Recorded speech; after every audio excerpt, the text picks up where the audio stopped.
Hello. Well, let me talk about independent filmmaking. Right now, I have one light that has a red gel on it. I have another light that has a blue gel on me. I just basically have a door that you can see through, and you can see cars passing through. So a lot of times in independent films, you have no art direction.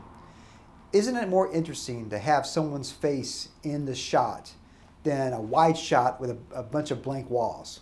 This one's a lot more interesting. Now, if I walk up just a touch, and you get more of my face, and I can move the light just a little bit.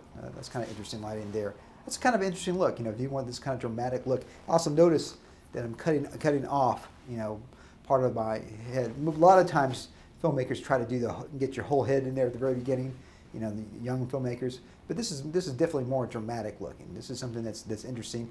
Very little art direction, you know, basically none. And I can move the lights around and kind of give me even more of an interesting look. So don't hold back making films just because you don't have a big budget.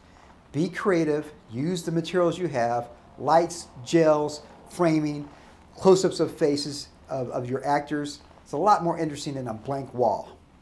Go out there and make some independent films. It's always rock and roll, and of course it does compute. And if you haven't seen my independent film, The Rise of the Robots, go to www.therobotfilm.com and watch the most amazing film you have ever seen in your life.